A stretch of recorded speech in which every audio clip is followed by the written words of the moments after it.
ଅମାବାସ୍ୟା ଦିନ ପବିତ୍ର ନଦୀରେ ସ୍ନାନ କରିବା ସହିତ ଦାନ କରିବା ଶୁଭ ଫଳ ପ୍ରଦାନ କରେ, କିନ୍ତୁ ଏହି ଦିନ ଭୁଲରେ ମଧ୍ୟ ଭୁଲ କରିବା ଉଚିତ ନୁହେଁ। ଏହି କାମଗୁଡ଼ିକ କରିବା ଦ୍ୱାରା ପିତୃଦୋଷ ମିଳିଥାଏ।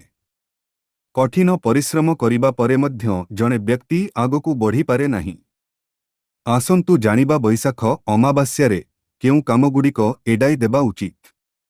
ହିନ୍ଦୁ ଧର୍ମରେ ଅମାବାସ୍ୟା ତିଥିର ବହୁତ ମହତ୍ତ୍ୱ ଅଛି। ଏହି ତିଥିକୁ ପୂର୍ବପୁରୁଷ ଏବଂ ପିଣ୍ଡଦାନ ପୂଜା ପାଇଁ ବିଶେଷ ଭାବରେ ବିବେଚନା କରାଯାଏ। ଏହି ଦିନ ପିଣ୍ଡଦାନ ଏବଂ ତର୍ପଣ କରିବା ଦ୍ୱାରା ପୂର୍ବପୁରୁଷଙ୍କ ଆତ୍ମା ଶାନ୍ତି ପାଇଥାଏ।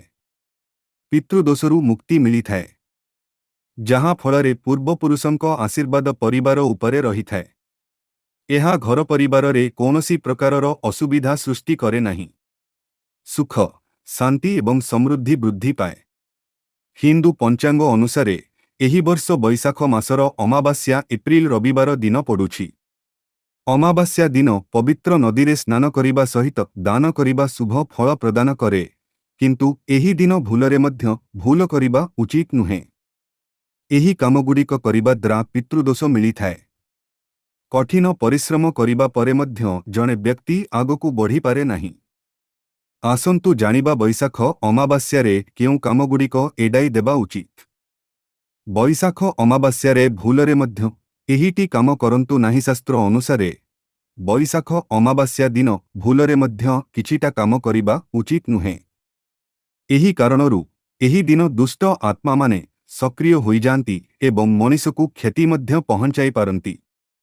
ତେଣୁ ବୈଶାଖ ଅମାବାସ୍ୟା ଦିନ ଶ୍ମଶାନ ଭୂମି କିମ୍ବା ଶ୍ମଶାନ ଦେଇଯିବାରୁ ଦୂରେଇ ରହିବା ଉଚିତ।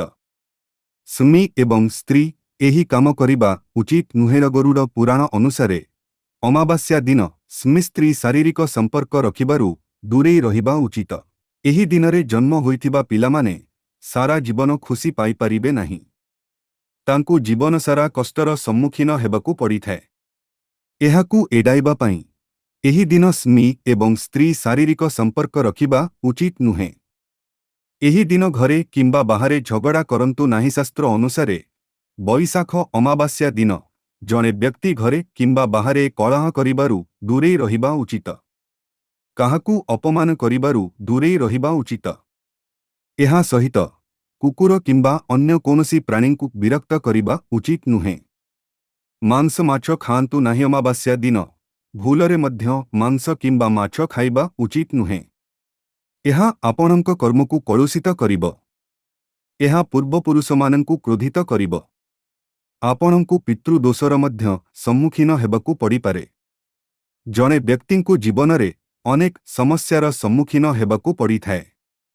ବୈଶାଖ ଅମାବାସ୍ୟାରେ ଏହି କାର୍ଯ୍ୟ କରିବା ଜରୁରୀ। ବୈଶାଖ ଅମାବାସ୍ୟା ଦିନ ପୂର୍ବପୁରୁଷଙ୍କୁ ତର୍ପଣ ଏବଂ ପିଣ୍ଡଦାନ ଅର୍ପଣ କରିବା ଅତ୍ୟନ୍ତ ଶୁଭ ବୋଲି ବିବେଚନା କରାଯାଏ। ଏହାଦ୍ୱାରା ପିତୃଦୋଷରୁ ମୁକ୍ତି ମିଳିଥାଏ ଏବଂ ପୂର୍ବପୁରୁଷଙ୍କ ଆଶୀର୍ବାଦ ମଧ୍ୟ ମିଳିଥାଏ। ଏହା ଜୀବନରେ ଥିବା ବାଧା ଏବଂ ସମସ୍ୟାକୁ ଦୂର କରେ।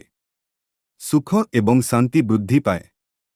ଦାନ କରିବା ଶୁଭ ଅଟେ। ଅମାବାସ୍ୟା ଦିନ ପୂଜା ଏବଂ ସ୍ନାନ ସହିତ ଉପବାସକୁ ମଧ୍ୟ ବହୁତ ଶୁଭ ବୋଲି ବିବେଚନା କରାଯାଏ। ଯଦି ଆପଣ ଏହା କରିପାରିବେ ନାହିଁ, ତେବେ ଦୟାକରି ଦାନ କରନ୍ତୁ। ଏହି ଦିନ ଗରିବ ଏବଂ ଅସହାୟମାନଙ୍କୁ ଅତ୍ୟାବଶ୍ୟକୀୟ ଜିନିଷ ଦାନ କରିବା ଦ୍ୱାରା ଭଗବାନଙ୍କଠାରୁ ବିଶେଷ ଆଶୀର୍ବାଦ ପ୍ରାପ୍ତ ହୁଏ। ଜୀବନରେ ଥିବା ସମସ୍ୟା ଏବଂ କଷ୍ଟ ଦୂର ହୋଇଯାଏ। ରାହୁ ଏବଂ କେତୁଙ୍କ ପାଇଁ ପ୍ରତିକାର କରନ୍ତୁ। ରାହୁ ଏବଂ କେତୁଙ୍କୁ ପାପପୂର୍ଣ୍ଣ ଗ୍ରହ ଭାବରେ ବିବେଚନା କରାଯାଏ, କିନ୍ତୁ ଶାସ୍ତ୍ର ଅନୁସାରେ ଅମାବାସ୍ୟା ଦିନ ଏହି ଦୁଇଟି ଗ୍ରହଙ୍କ ପୂଜା ଏବଂ ପ୍ରାର୍ଥନା କରିବା ଶୁଭ।